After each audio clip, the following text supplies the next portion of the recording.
So, good evening from my bedroom. Hope you're all doing well. I thought it was about time that I gave an update on the current situation regarding my tiny house. So you may or may not know that I'm building a tiny house, but I'm now having to move my tiny house. So this all began back in November 2022. Bill, the landowner, got a letter from the national park saying that there was a kind of potentially unauthorised building works going on his land. So he replied and said, "It's my friend Katie, she's building a tiny house, she's my permission to build it there for as long as she needs, and here are her contact details if you need to get in touch." So about a week later I got an email from the national park saying that there was potentially unauthorised building work on Bill's land. So they said that the kind of sitting of a mobile home does constitute as development that does require planning permission, and if I were to apply for planning permission it would most likely be declined. So I thought I would kind of nip it in the bud straight away and just give them a call and explain who I was and what I was trying to do. But now I know that with this kind of situation the best way to tackle it is to correspond via emails or letters, just so you can keep a paper trail of all the kind of correspondence. But I didn't know that. So I rang up the individual in charge of my case and explained who I was, the fact that I was building a tiny house, that I wasn't living in it and it was a temporary structure. But they still said it needed planning permission, so they would like it removed by the end of the year. Bear in mind that gave me about 6 weeks to find somewhere and then move the tiny house in the middle of winter, which is not easy. I didn't really get very far with the phone call. I looked over the letter again and decided to email them and ask them to define what they thought a mobile home was, because my thinking there was that, considering the tiny house, had no power at that point, it still doesn't have running water, there's no plumbing, there's no kitchen, it's not really livable. I thought maybe I could work around it by asking them to define what a mobile home was, and then with that kind of leeway maybe argue that I would move it once it became a mobile home. I also did invite them to come look at the tiny house, see the fact that it was on a trailer, that it wasn't attached to the ground in any way. But unfortunately they ignored my question, they ignored my invitation, and still argued the point that they would like it removed.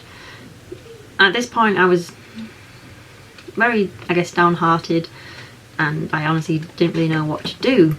So I thought I'd get in touch with my friend Max and said, "You may have seen my latest video regarding the tiny house, but you know that I have to move it.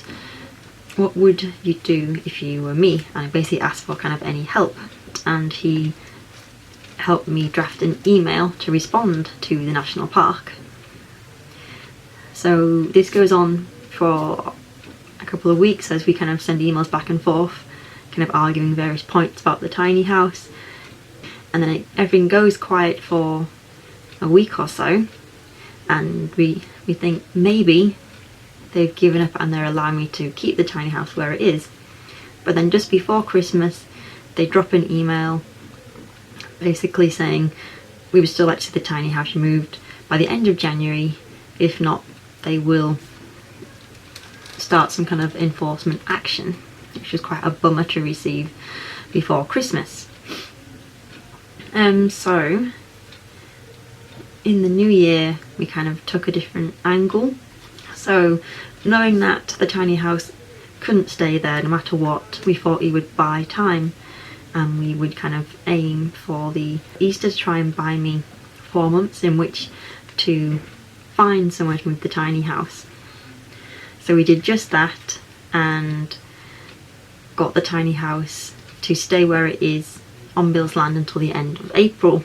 And as you know, the end of April is fast approaching. So for the past few months I've been pretty much going door to door asking anyone if I could keep the tiny house on their land, if they have any land where I could, if they knew anyone.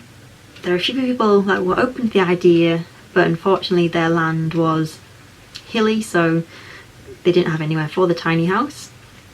There was somewhere nearby where I could store the tiny house for a year, but it was purely storage with no access, which was helpful but not what I was hoping. You know, considering I'd like to spend time in the tiny house, it didn't really help me. And then about 10 days ago, a local approached my boss and said I could keep the tiny house on his land for the summer. So that is the current plan I'm going on. I've asked a local farmer if he'll move the tiny house for me. He's going to go have a look at it and see what he thinks, but fingers crossed he will move it.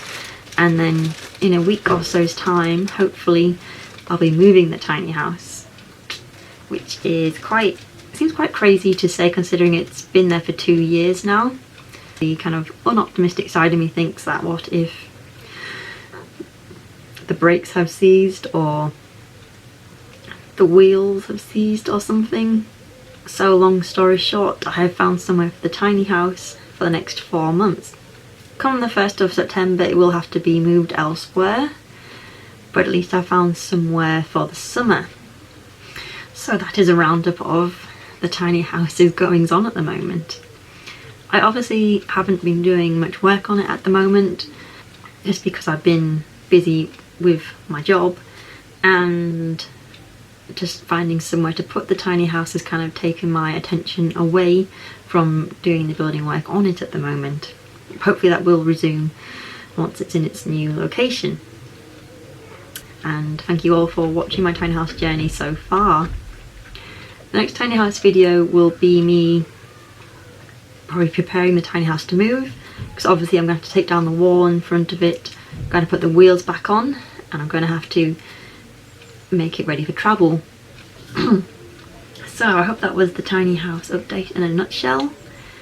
Thank you all so much for watching, and I'll see you in the next video.